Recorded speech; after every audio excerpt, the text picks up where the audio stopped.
Hello. आज हम चर्चा करेंगे इकोनॉमिक डेवलपमेंट और इकोनॉमिक ग्रोथ के बारे में।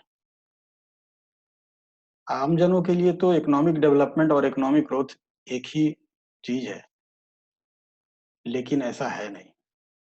इकोनॉमिक डेवलपमेंट एक ज्यादा कॉम्प्रिहेंसिव मीनिंग रखता है और इकोनॉमिक ग्रोथ जो है वो नैरो मीनिंग रखता है। शुरुआत के दिनों में जब अर्थशास्त्र का जन्म हुआ एडम स्मिथ के समय, उसके बाद से एडम स्मिथ हो या कार्ल मार्क्स हो या केन्स हो, तब तक इकोनॉमिक डेवलपमेंट और इकोनॉमिक ग्रोथ को एक ही चीज माना जाता था। बाद में जब दूसरा विश्व युद्ध हुआ, उसके बाद में कई देश आजाद हुए, अफ्रीका के और एशिया के। तो इन देशों को आजादी मिली, तो इन देशों की अपनी अपनी समस्याएं थी। इनकी समस्याएं विकसित देशों से भिन्न थी। तो विकसित देशों में जो इकोनॉमिक डेवलपमेंट और इकोनॉमिक ग्रोथ को एक ही मानकर चलने का जो कंसेप्ट था, यहाँ उसको चुनौती मिलने लगी। जो अर्ध विकसित देश और विकासशील देश थे, जिन्होंने हाल में आजादी अर्जित की थी, वहाँ की समस्याएं अलग किस्म की थी। वहाँ की समस्याएं क्वालिटी ऑफ लाइफ से संबंधित थी, जबकि विकसित देशों में ऐसी बात नहीं थी। तो आप कह सकते हैं कि एक कंसेप्ट आया कि poverty anywhere in the world is a threat to prosperity everywhere. अगर दुनिया के किसी कोने में अगर गरीबी है, तो दुनिया में अगर समृद्धि है तो उसके लिए भी चुनौती है। तो इसलिए अब उसी समय दूसरे विश्व युद्ध के बाद शीत युद्ध शुरू हो गया। तत्कालीन सोवियत संघ और अमेरिका दोनों दुनिया के नए देशों के को अपने पक्ष में रखने के लिए उनके बीच में होड़ लग गई। और इसका ये नतीजा हुआ कि ये दोनों देश जो है अपने अपने खेमे के देशों के यहाँ इंटरवीन करने लगे, उनके विकास की योजनाओं में योगदान देने लगे। और पूरा इकोनॉमिक डेवलपमेंट का और इकोनॉमिक ग्रोथ का जो कंसेप्ट था, उसमें अब डिफरेंस नजर आने लगा। इकोनॉमिक मैंने शुरू में ही कहा, इकोनॉमिक ग्रोथ जो है वो नैरो मीनिंग रखता है। इकोनॉमिक ग्रोथ में जो रिसोर्सेज हैं उनको बेहतर तरीके से यूज करके बेहतर एफिशिएंसी के साथ ज्यादा से ज्यादा उत्पादन करना जो है उद्देश्य माना जाता है। लेकिन इकोनॉमिक डेवलपमेंट में जो रिसोर्सेज हैं उनको यूज करते हुए और साथ में जो स्ट्रक्चरल जो इकोनॉमी का स्ट्रक्चर है उसमें गुणात्मक परिवर्तन करके अगर विकास किया जाए और विकास की किरणें आम जनों तक पहुंचे, ये महत्वपूर्ण माना जाने लगा। तो आज हम आपसे इकोनॉमिक डेवलपमेंट और इकोनॉमिक ग्रोथ के बारे में हम चर्चा करने जा रहे हैं, और उसमें विभिन्न अर्थशास्त्रियों ने क्या कहा उसके बारे में भी हम आपको बताएंगे।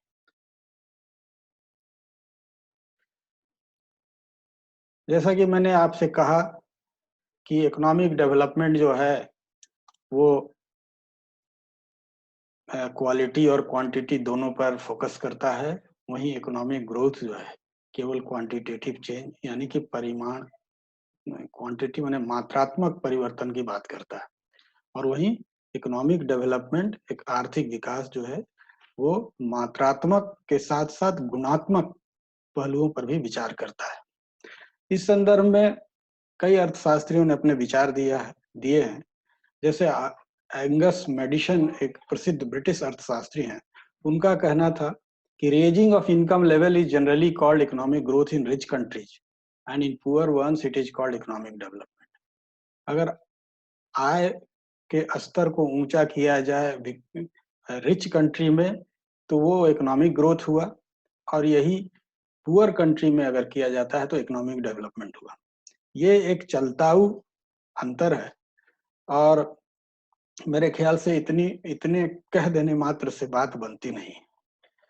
उर्सुला हिक्स कहते हैं कि जो अंडर डेवलप्ड कंट्रीज के जो समस्याएं हैं वो उनके यहाँ की अनयूज्ड रिसोर्सेज को यूज करने की है। हालांकि वो रिसोर्सेज के बारे में उनको पता है कि उनका क्या यूज हो सकता है, लेकिन वो उनका पूरी तरह से दोहन नहीं किए रहते हैं, जिसके कारण वो पिछड़ जाते हैं। वहीं विकसित देशों में उन रिसोर्सेज के बारे में न सिर्फ उनको जानकारी है, बल्कि उनका बहुत अच्छे तरीके से वो यूज़ भी करना जान गए हैं और ज़्यादा से ज़्यादा उसका यूज़ भी करते हैं। तो रिसोर्सेज का यूज़ करने में पिछड़ जाना अर्ध विकसित देशों की एक बहुत बड़ी समस्या है और इससे निजात पाने के लिए जो भी तरीके अपनाए जाते हैं वो डेवलपमेंट उसको कहा जाएगा।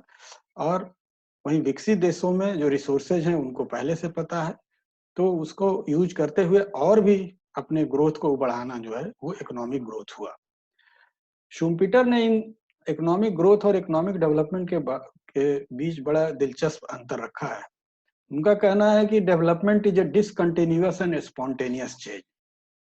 विकास जो है वो रुक-रुक करके और अचानक हो जाने वाली प्रक्रिया है। डिसकंटिन्यूअस एंड स्पॉन्टेनियस का मतलब ये हुआ कि बड़े बिल्कुल कुछ बहुत कम समय में एकाएक आपके सामने नज़र आने लगता है कि पहले की स्थिति क्या थी और अब की स्थिति क्या है। वहीं ग्रोथ जो है वो ग्रेजुअल और स्टेडी चेंज है in the long run. Growth जो है अनवरत होने वाली और लगातार होने वाली प्रक्रिया है और डिसकंटिन्यूअस और स्पॉन्टेनियस चेंज को डेवलपमेंट कहते हैं। यहाँ पर किंडलबर्गर का कहना है कि economic growth means more output as a result of use of greater amount of input and greater efficiency. ज्यादा से ज्यादा इनपुट्स का यूज करके और उसको ज्यादा एफिशिएंट तरीके से यूज करके जो किया जाता है उसको हम इकोनॉमिक ग्रोथ आर्थिक समृद्धि बोलते हैं। वहीं इकोनॉमिक डेवलपमेंट का मतलब हुआ कि तकनीकी और संस्थागत परिवर्तनों के साथ technical and institutional arrangement by which it is produced and distributed.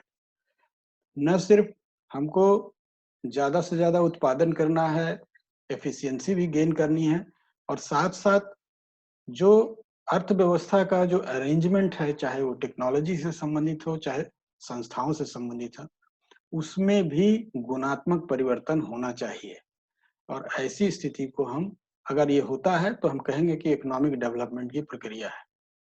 हम देखते हैं ज्यादातर अर्ध विकसित देश जो है तकनीकी मामले में वो पिछड़े हैं, उन वहाँ की संस्थाएं पिछड़ी हुई है और उसका नतीजा ये होता है कि जो विकास की गति होनी चाहिए वो कम होती है। वहीं विकसित देशों में इस तरह की ज्यादा समस्या नहीं है। हमारे देश में और न ही इतना ही नहीं, शहरों में और गाँव में भी अंतर पाते हैं, विभिन्न राज्यों में भी अंतर पाते हैं। उदाहरण के तौर पर आप एग्रीकल्चर को ले लीजिए। पंजाब और हरियाणा की में जो टेक्नोलॉजी यूज की जाती है एग्रीकल्चरल डेवलपमेंट के लिए, वो बिहार और झारखंड से बिल्कुल भिन्न है। तो इकोनॉमिक डेवलपमेंट में हम इस बात को ध्यान देते हैं कि हमारा टेक्निकल और इंस्टीट्यूशनल अरेंजमेंट जो है उसमें गुणात्मक परिवर्तन होना चाहिए। मिल्टन फ्रीडमैन का कहना है कि growth is an expansion of the system in one and more dimension without A change in its structure. Growth में कोई स्ट्रक्चरल रिफॉर्म नहीं होता है, कोई स्ट्रक्चरल चेंज नहीं होता है और ये आउटपुट का एक्सपेंशन मात्र है। वहीं डेवलपमेंट जो है वो एक इनोवेटिव प्रोसेस है leading to the structural transformation of the social system. पूरा सिस्टम का उसमें ट्रांसफॉर्मेशन होता है। पहले जो स्थिति थी उसमें व्यापक बदलाव होता है और ये प्रक्रिया बहुत जरूरी है, खास करके अर्धविकसित और पिछड़े देशों में। इसलिए डेवलपमेंट जो है वो ग्रोथ से ज्यादा चुनौतीपूर्ण माना गया है। इतना ही आज। और मैं समझता हूँ कि इकोनॉमिक डेवलपमेंट और इकोनॉमिक ग्रोथ के बारे में आपने आप बेहतर तरीके से समझ गए होंगे। मैं समझता हूँ कि आज इतना ही और बहुत बहुत धन्यवाद।